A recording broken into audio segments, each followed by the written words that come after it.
Hey guys, a long time no see. This is 1 year and I think it'll probably be my last video. Sorry for taking so long to kind of be back at you. I just figured 8 months and then after that nothing much has really happened. As you guys probably aware, 1 year's mark where you can really judge the hair transplant. So I will show you it. If I'm honest, I don't even think anything's really changed since the 8 months one.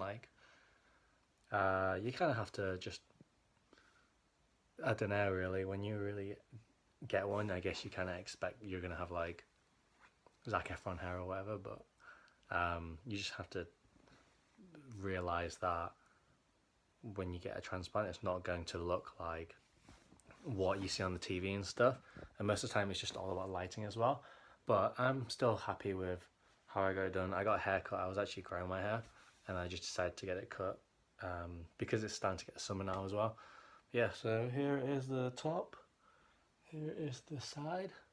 I haven't done my hair, so this is what it just looks like after a shower. I showered this morning.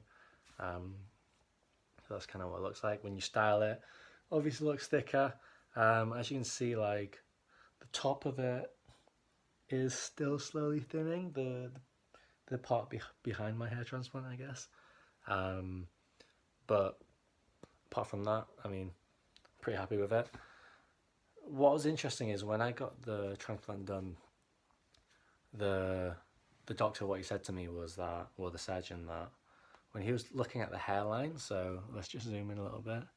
So as you can see, the hairline is kind of like this way, as opposed to, you know, when people think they want to get a hairline, they want to do it straight. The reason why he told me not to do it straight was because you kind of have it for life. So, and I think it was a good idea not having it straight. Obviously, I could have paid a little bit more, had a proper straight hairline. But I guess when you get, the thing about having a hair transplant is when you can always bring it forward, but you can never bring it back. What I mean by that is you can, if you know, you get it down here and then you decide, oh yeah, I want to bring it forward, you can do that. But if you get it here, then you can't bring it back. And people might say, why would you ever want to bring it back if it's forward? But you see like a lot of celebrities and whatnot who have got it done, and especially in the UK, you see they got it done and it just looks really unnatural. And what I say is, so I'm 25 now. By the time I'm 30, I don't want to have a hairline like here, which is exactly the same as when I was 15, 16. And what I say is, when I'm like 40 and 50, I definitely don't really want a hairline which is super straight.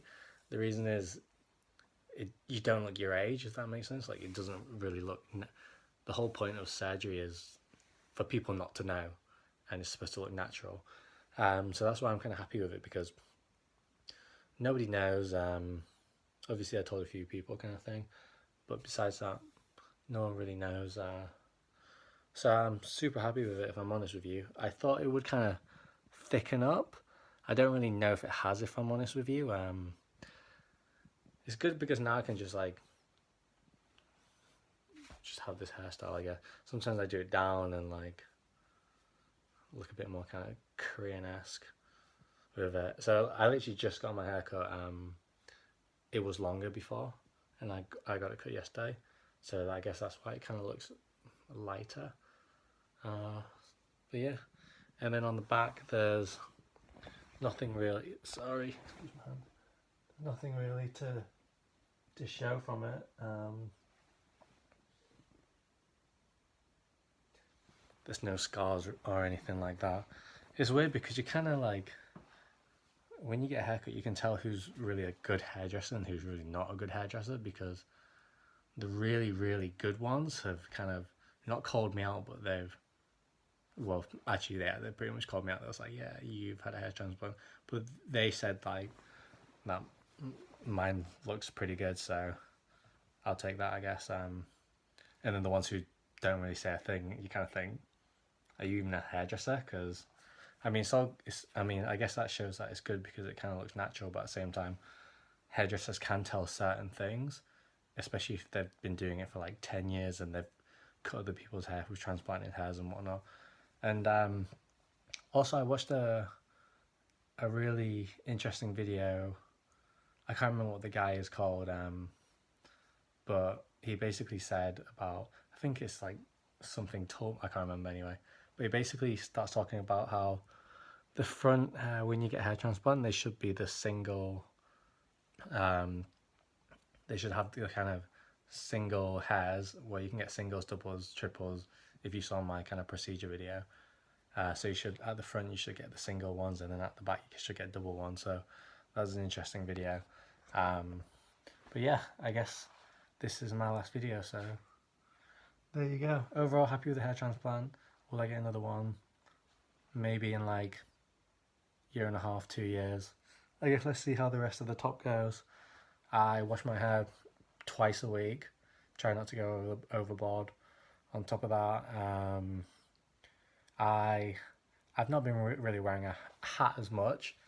Obviously, I still try to protect my head from the sun, and not just by wearing a cap, but also it's also good to protect your skin as well from sun damage. So that's why occasionally when it's really sunny, I'll wear a hat.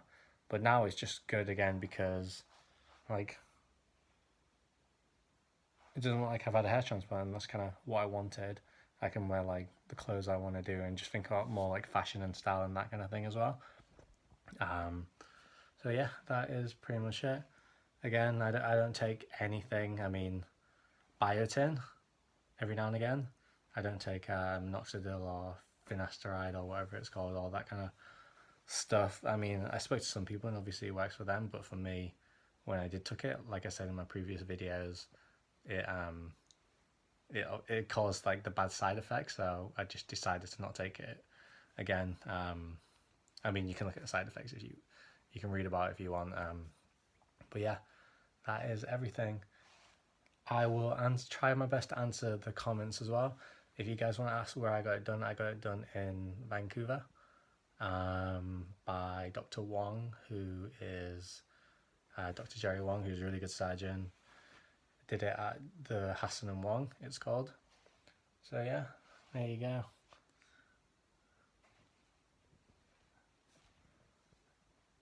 And then also tips, what I would say is that for anyone who wants to get one done, really think about the location to get it done. There's lots of really good YouTubers out there now